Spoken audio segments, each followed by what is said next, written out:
Vamos a ir de inmediato a la actualidad.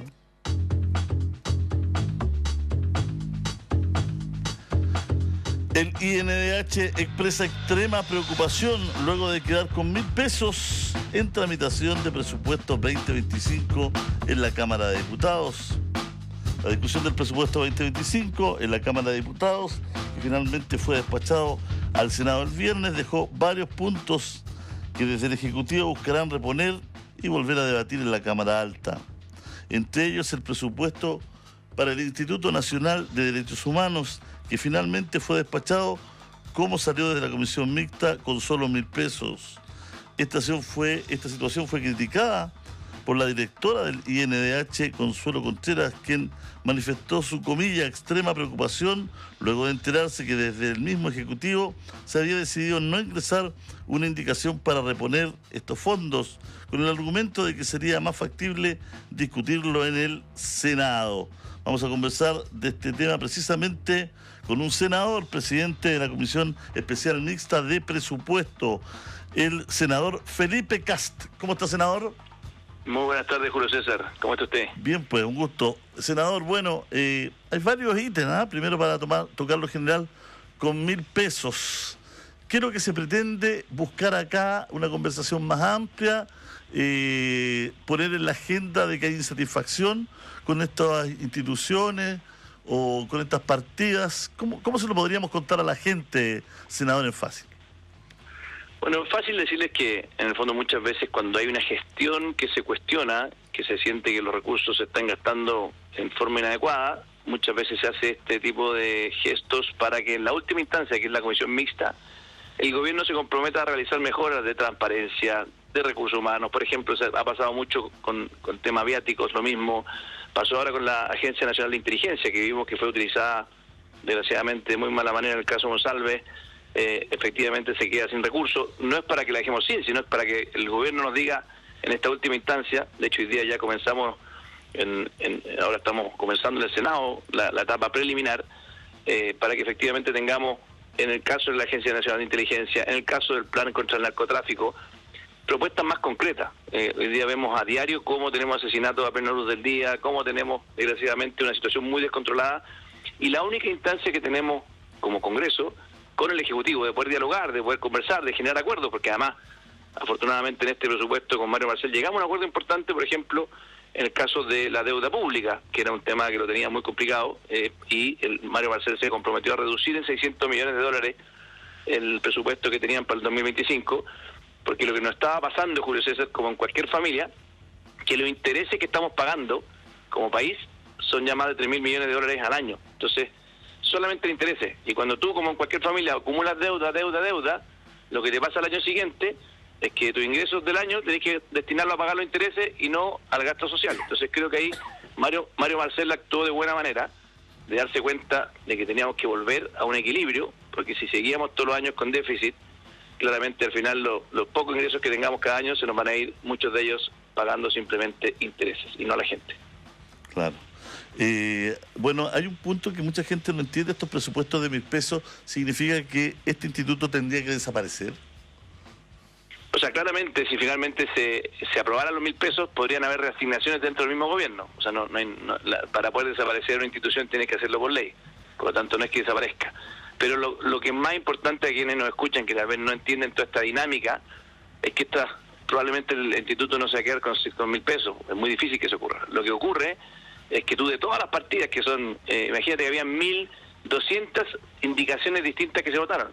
Tú vas eligiendo algunas de ellas, normalmente se reducen a unas 40, donde tú haces un gesto, es decir, mire, no le vamos a aprobar estos recursos hasta que nos digan cómo van a mejorar la gestión. O, por ejemplo, el SECOM, que tenía mucha plata para encuestas políticas, le bajamos de 500 millones a la SECOM a la mitad. Y tú puedes bajar la mitad. El Congreso te permite decir, ¿sabe qué?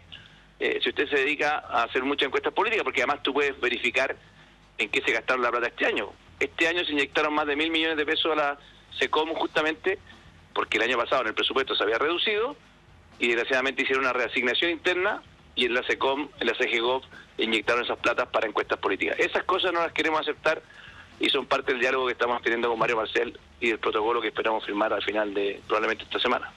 ¿Y qué va a pasar en materia de salud, senador? Porque estamos en un problema de marca mayor, ¿no? Los hospitales sin financiamiento, queda todavía más de 1 mes y medio prácticamente, ¿no es cierto?, de funcionamiento el 2024, y vemos que muchos hospitales están pasando verdaderas penurias. Bueno, hubieron 2 partidas que quedaron. El día, de hecho, tuve reunión en la mañana con Mario Marcel y con el presidente del Senado, y le dijimos que hay 2 partidas que son críticas para nosotros. Una es salud, que tú lo acabas de mencionar, donde yo te diría que una de las cosas más relevantes es el tema del cáncer. Creemos que es importante que se inyecten más recursos para el tema de cáncer, una lucha que ha dado también con mucha fuerza la Fundación de Cecilia Boloco y otras, pero esto es una cosa histórica, que realmente se nos están muriendo personas porque no los tratamos a tiempo, una enfermedad que afortunadamente hoy día tiene muchas más posibilidades de hacerlo. Y lo otro que en el caso de FONASA le estamos pidiendo para que inyecten una lista de espera especial en tema oncológico. O sea, el cáncer, al final, ¿qué es lo que estamos diciendo? Inyecte, porque aquí hay capacidad en el país. No es que no tengamos quien te trate el cáncer, sino que póngale plata para que, si no el hospital está con mucha lista de espera, se solucione esa misma lista de espera en el sector privado. Póngale una tarifa, licítelo, como quiera, pero en el fondo no podemos seguir esperando que eso finalmente siga siendo una dilación, que se nos mueran muchos pacientes simplemente porque no están los recursos. Y lo otro, que en el caso de educación, que ocurrió con que es parte del debate que vamos a tener, se rechazó el sistema de admisión, el famoso SAE, la tómbola, se rechazó, y ahí claramente se va a abrir un debate que yo creo que es muy interesante, que es cómo mejorar el sistema de selección en los colegios. Hay muchas familias que claramente quedan lejos de los colegios, no pueden acceder, y yo creo que vamos a tener que buscar un punto intermedio entre el sistema actual, que tiene alguna ventaja, y lo que realmente las necesidades de las familias, para que no queden muchas veces enfrentados a un computador, un algoritmo que no les conversa, no les habla, para postular al colegio de sus hijos. Y ahí creo que tenemos también, y he visto buena disposición del gobierno, no, para ser honesto, no es que he visto que chocamos con una pared, pero es parte de nuestro rol como Congreso poder pedir esos cambios en la ley de presupuesto. ¿Y qué pasa en materia de vivienda cuando vemos que tenemos tanto déficit de casa, Felipe? Que es un problema que tenemos y que llevamos arrastrando décadas prácticamente, pero que hoy día está muy agudo, además con la migración, ¿no es cierto?, tan importante que tenemos, los campamentos que han crecido, etcétera. ¿Cómo se visualiza eso ahí? Bueno, tuvimos presente al ministro Monte, que yo sé que estuvo muy golpeado al principio en el caso Fundación y al principio del gobierno, pero aquí le planteamos con claridad que sentíamos que la meta de construcción del gobierno de vivienda iba atrasada. Según él, que esto es así, que es un rezago que ocurre y que al final de los gobiernos se van a poner al día, y se comprometió a lo mismo. Hicimos un protocolo también de acuerdo con el tema de vivienda. Fue de los pocos ministros que nosotros, para aprobar la partida de vivienda, le pedimos que estuviera presente.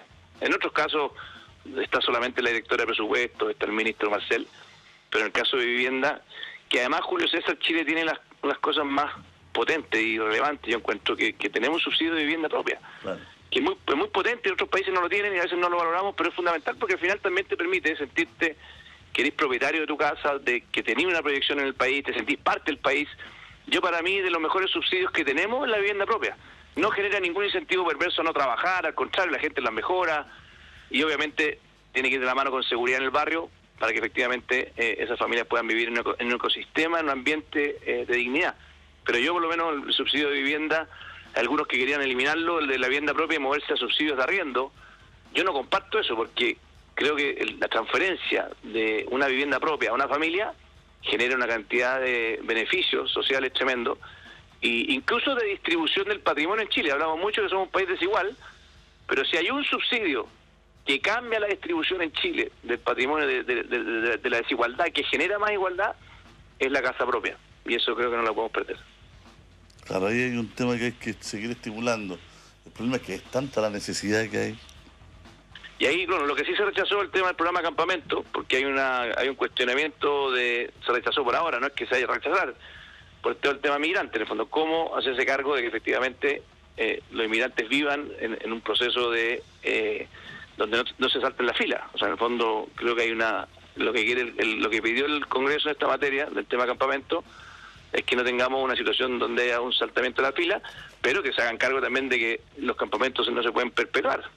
O sea, al final, mira lo que pasó en Alto Hospicio, donde hace poco, me imagino que tú, que estás metido en en las noticias todo el día, incluso a veces tienen más información que nadie, Julio César, descubrieron una banda de narcotraficantes que tenía un campamento tomado entero como método de negocio, donde asesinaban gente, desaparecían en el norte, y fue desbaratado finalmente gracias a la PDI, investigación, el Ministerio Público, pero los campamentos muchas veces, y desgraciadamente también a veces son, y obviamente no todos, pero algunos de ellos, un lugar donde el Estado no está presente.